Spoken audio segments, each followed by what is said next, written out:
So we're back here at the Ritz-Carlton in Orlando, Florida, and it's finally the sun is shining, and you are as well. No, thank very, you. Very pleasant to meet you, Mr. You Daniel. too. Yeah, you're you. one of my role models in this area of health systems, etc.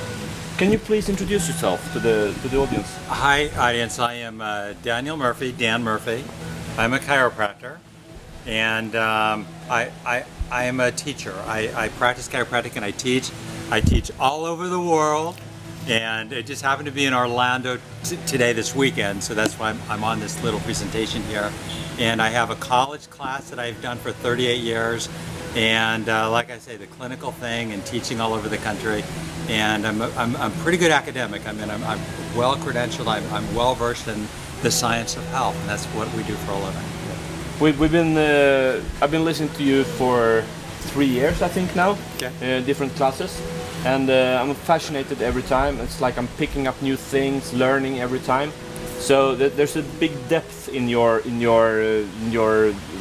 teaching, in what you're doing. You're working with the corneal lasers. You're working with the healthcare, with the food, with everything. I think you basically are one of the few guys in the world that get the picture, the holistic side. You know, probably, but again, I'm the byproduct of a good education. Yeah.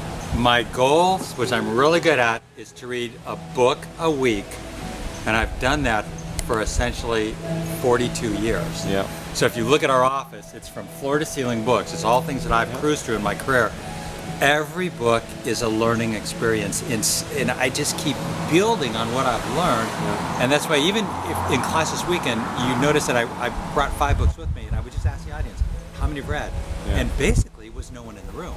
Yeah. But that's why I encourage them, you know, I went over maybe 50 books this weekend, and I encourage them to get to at least the top 5. Yeah. But once you get all this, you start to understand there are messages that are shared around the world that just no one knows, because it's called convergent validity. If all of these different people from different places come with the same conclusions, this is noteworthy, and that's kind of what we share.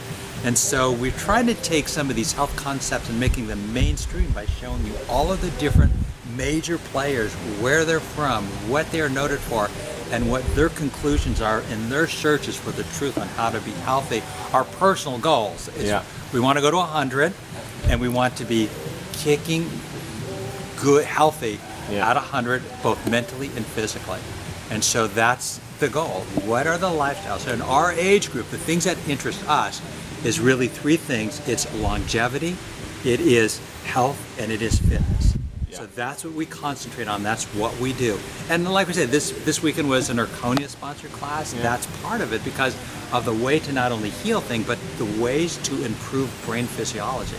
And so we don't have anything wrong with us. We're still using the products because we want to enhance the physiology of the brain and of the knee and of the back and everything that we can do. But mostly, we're mostly brain practitioners. Yeah.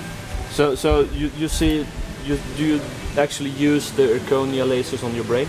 Oh yeah, every day. I mean, haven't missed a day in 18 years. Yeah. I travel with one, so if I'm on the road, I use it on the road. And what kind of difference do you see when you? I find that when I compare myself to my siblings and compare myself to my classmates, I just had my 45-year high school reunion, I find that I went from the middle of the pack to the top of the pack. Yeah.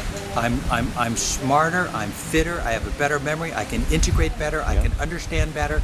I refer to it as the article we went over today from Harvard. I refer to it as cognitive enhancement. Yeah. I've enhanced my brain.